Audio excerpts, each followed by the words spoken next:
Anak yang soleh itu anak yang tahu kalau dia seorang laki-laki nanti, secantik apapun istrinya, selucu apapun anak-anaknya, sebanyak apapun harta yang dia miliki, sehebat apapun dia di mata anak buahnya, demi Allah, orang tua tidak pernah menjadi nomor 2 dalam hidup. Ini banyak orang yang suka salah ini. Cuma gara-gara dunia, orang tua panjang mata menanti kedatangan anak. Jangan ya, jangan. Anak yang soleh tahu sekali, sampai kapanpun ibumu, ayahmu, sampai kapanpun. Dunia nggak membuat dia lupa ada berkah keramat dunia hidup di atas muka bumi ini. Dia nggak repot datang ke makam-makam para wali. Orang tua nomor 1 yang dia temui. Ini orang hebat. Ini banyak di antara kita, makam-makam didatengin, di mana saja didatengin, ngalap berkah. Orang tua panjang mata, berlinang air mata menanti, mana anakku? Mana pohon yang pernah kutanam? Mana pohon yang pernah kurawat? Kudengar dia sudah mulai berbuah, ingin kurasakan buahnya.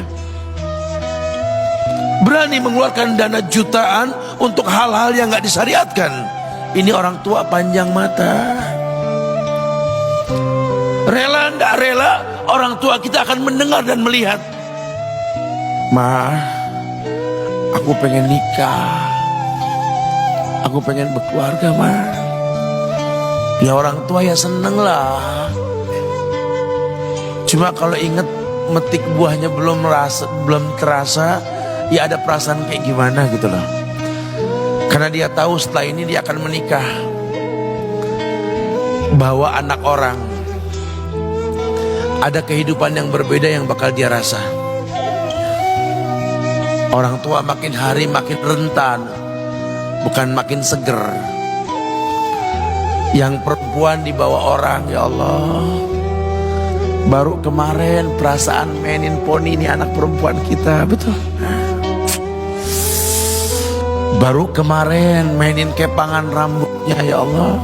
Ya Allah, baru kemarin perasaan saya titah dia, titah, ya Allah. Belajar jalan, bisa berlari bawa sesuatu, coret-coret tembok, aduh Masya Allah. Sekarang udah gede, dibawa orang, ya Allah, Masya Allah.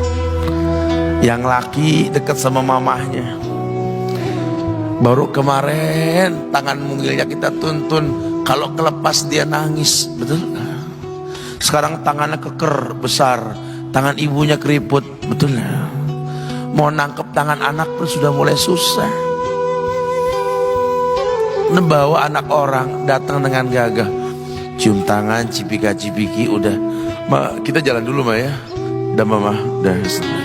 Digandeng tangan kekasihnya, dirangkul pundaknya. Ini anak laki ndak tahu ibunya kayak diiris-iris jantungnya. Dia lihat tangannya yang keriput, ya Allah.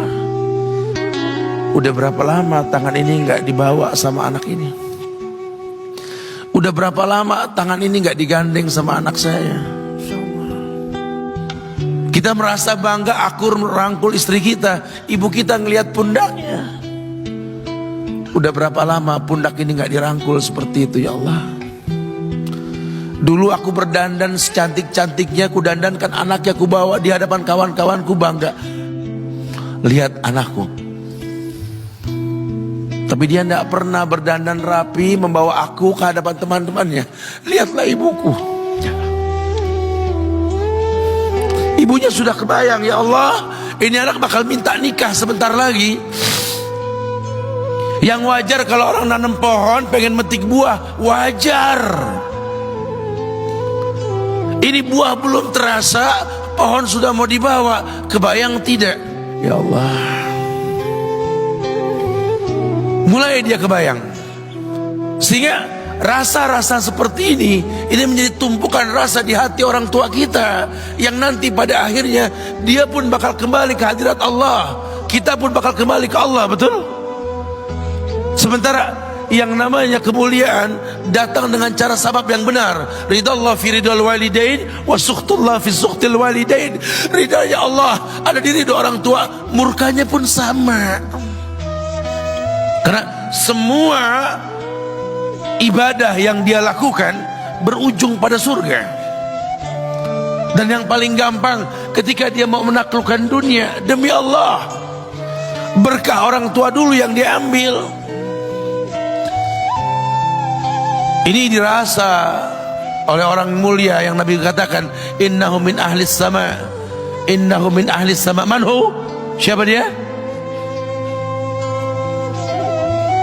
Sahabat, manusia yang pernah hidup zaman sahabat tapi nggak ketemu Rasul, yang bernama Uwais Al-Qarni, pemuda miskin pengembala kambing di negeri Yaman. Padang tandus yang dia tinggal di situ, yang dia kesampingkan hidupnya untuk ibunya, untuk ibunya.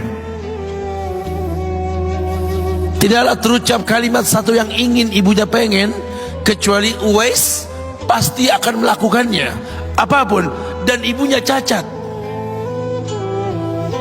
Apa kata Uwais? Tidak akan pernah terlontar kata dari mulut ibuku kecuali kan kulakukan yang dia inginkan. Masya Allah.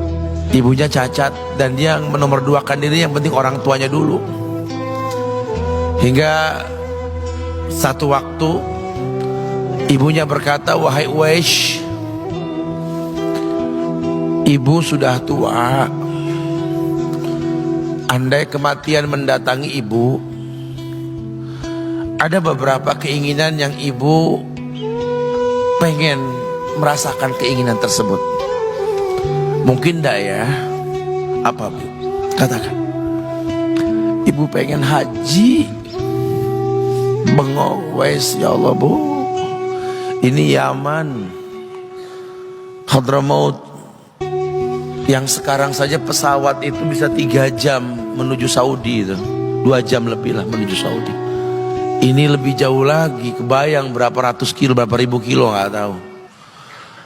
Ya baiklah ibu, kata Uwais, aku tidak pernah menolak permintaan ibuku, tapi kali ini aku tidak bisa menjawab karena mikir gimana caranya ini. Apalagi dia seorang pemuda yang punya penyakit sopak, ada tanda-tanda putih di bagian badan itu kayak pano besar gitu tuh. Udahlah, terserah gimana nantilah. Yang penting ini nomor 1 dalam hidup ini. Dia beli seekor anak sapi, digendong tiap hari itu sapi sama si Uwais menuju puncak gunung. Turun lagi, gendong ke atas, turun lagi tiap hari. Sampai orang bilang, Uwais gila no. Orang sapi dipiara, dia digendong tiap hari naik gunung yang tinggi. Sampai nggak berasa, dikatakan 8 bulan dia lakukan itu. Sehingga terbentuklah fisiknya yang bagus karena olahraga tiap hari bawa itu sapi. Dan sapi itu makin berat, dalam hikayat dikatakan sampai di atas 100 kilo itu sapi. Kemudian dia tetap gendong ke atas dan dia yakin, bismillah saya yakin, sampailah bulan haji. Ibu naik ke pundakku, digendong ibunya dari negeri Yaman. Subhanallah, gak ada yang gak mungkin. Lihat, dibawa ibunya ke Mekah, bertawaf di Ka'bah, dunia menyaksikan. Bahkan hikayat mengatakan dia sempat bertanya kepada sahabat Abdullah bin Umar, aku telah menggendong ibuku dari negeri Yaman menuju Mekah, bertawaf di Ka'bah ini, sudahkah aku membayar jasa ibuku? Apa kata sahabat Abdullah bin Umar? Bahkan satu hentakan napas pun ketika melahirkanmu belum terbayar. Bahkan satu hentakan napas pun ketika melahirkanmu belum terbayar. Dia selesaikan tawafnya, dia selesaikan tawafnya. Selesai tawaf, dibawa ibunya ke makom Ibrahim untuk sholat 2 rakaat. Selesai sholat, dia angkat tangan, dia berdoa kepada Allah, ya Allah, ampunkanlah ibuku ya Allah. Ampunkan ibuku ya Allah.